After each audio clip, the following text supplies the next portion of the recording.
आज का अपना टॉपिक है विशेषण का निर्माण कि अपन विशेषण कितने प्रकार से उसकी रचना कर सकते हैं। तो विशेषण का जो निर्माण होता है वो 4 प्रकार से होता है। पहला संज्ञा से विशेषण का निर्माण, दूसरा सर्वनाम से विशेषण का निर्माण, और जो तीसरा है क्रिया से विशेषण का निर्माण, और चौथा जो लास्ट है अव्यय से। अब इसमें आप देख रहे हैं कि पहला संज्ञा से विशेषण शब्दों का निर्माण। अब संज्ञा से यानी कि संज्ञा में जातिवाचक संज्ञा, व्यक्तिवाचक संज्ञा और भाववाचक। अब पहला लिखा नगरीय, तो यहाँ पर आप देख रहे हैं जो नगर, नगर शब्द में ईय प्रत्यय 2 से बना हुआ है। तो ये जो नगर शब्द है ये जातिवाचक संज्ञा है।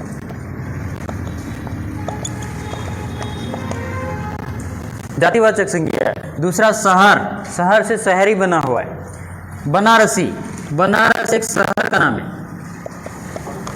जो कि एक व्यक्तिवाचक संज्ञा है। तीसरा है प्यारा लिखा है जो प्यार शब्द से बना है। प्यार यानी कि माइंड में, दिमाग में उत्पन्न होने वाले मनोविकार।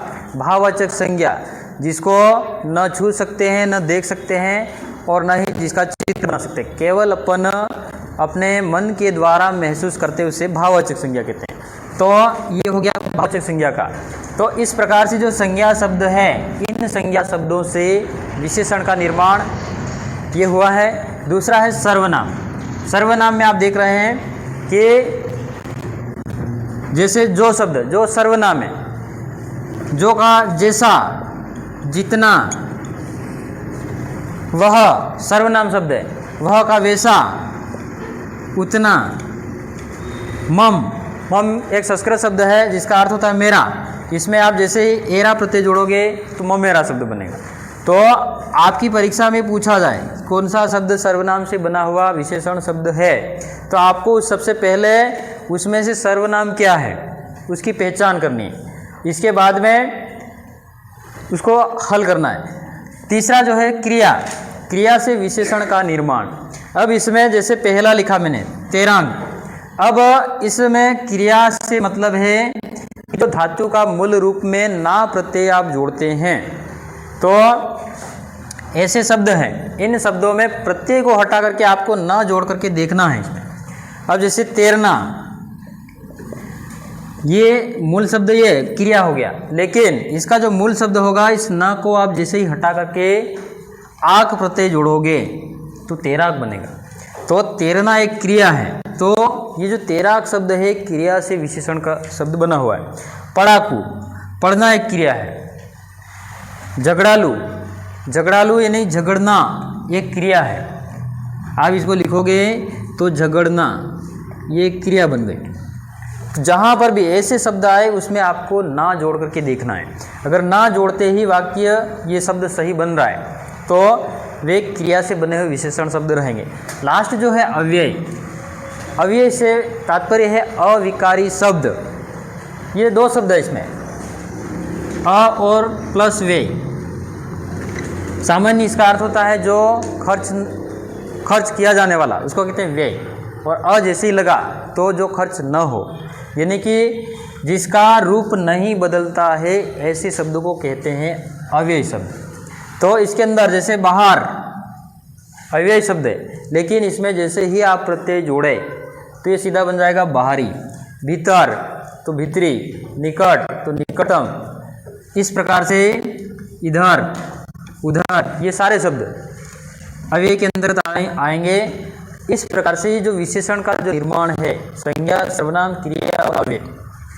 परीक्षा में प्रश्न पूछा कि निम्न में से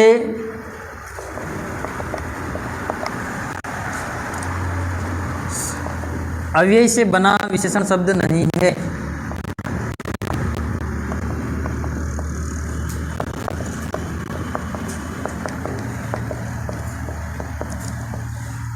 ए ऑप्शन में दे दिया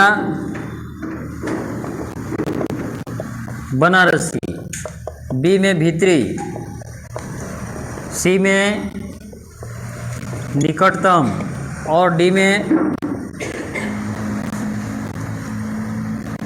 बाहरी। अब यहाँ पे आपको सबसे पहले जब ऐसे प्रश्न आए तो पहले तो आपको पूरा प्रश्न पढ़ना है।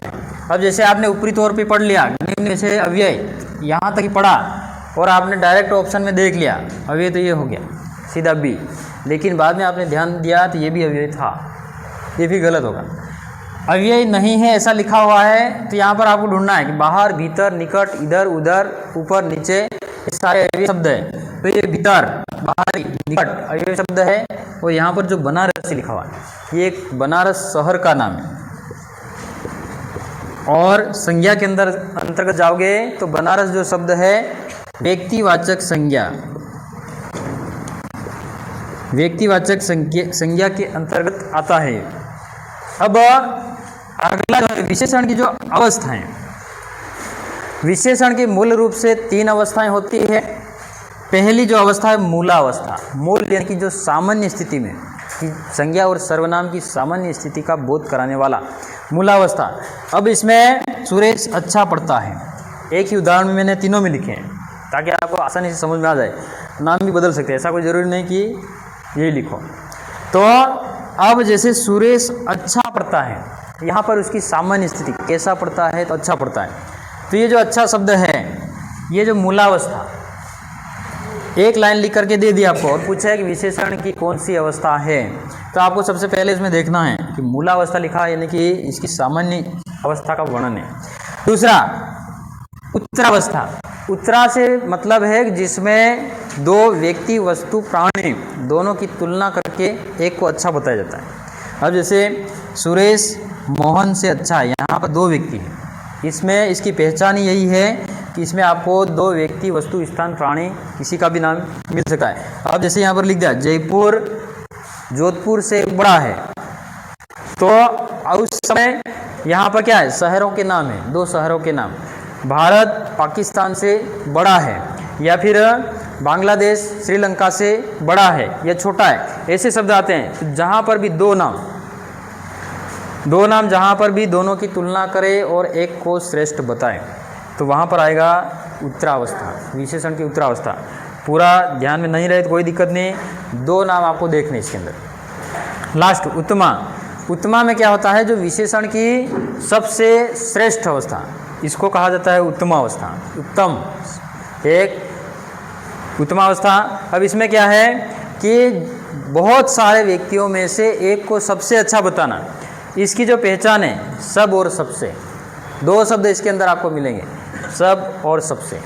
तो जहाँ पर भी सुरेश सबसे अच्छा पढ़ता है यानी कि एक कक्षा में कई सारे विद्यार्थी बैठे हुए हैं लेकिन इस सुरेश को सबसे अच्छा बता रहे हैं, तो ये हो जाएगा विशेषण की उत्तमावस्था। अब इसके अंदर जो है इनसे ये भी आपने पढ़ लिया। अब जैसे कोई शब्द आ गया, कोई शब्द आपको दे दिया गुरु शब्द, और गुरु से उत्तरावस्था क्या होगी, उत्तमावस्था क्या होगी, तो आपको करना क्या है, तो ये जो गुरु यानी कि जो मूल शब्द है उसको कहेंगे मूलावस्था। उत्तरावस्था बनाने के लिए इसमें आपको क्या करना है, तर शब्द जोड़ना है, गुरुतर, महत्वर, लघुतर शब्द कोई सा भी दे आपको उत्तरावस्था बनाने के लिए उत्तर, यहाँ पर तर शब्द है, उत्तम यहाँ पर तम शब्द है, इनको ध्यान रखना है। गुरुतम, गुरुतर और गुरुतम हो जाएगा। प्रिय, प्रियतर, प्रियतम, इस प्रकार से इनके जो ये जो 3 अवस्थाएं हैं, इन तीनों अवस्थाएं, मूलावस्था में सामान्य स्थिति, उत्तरावस्था में 2 व्यक्तियों की तुलना होगी और उत्तमावस्था में एक को सबसे अच्छा बताया जाएगा। अब आपका इस विशेषण से संबंधित कोई समझ में नहीं आया ऐसा है तो आप बता सकते हैं। बंद कर दीजिए।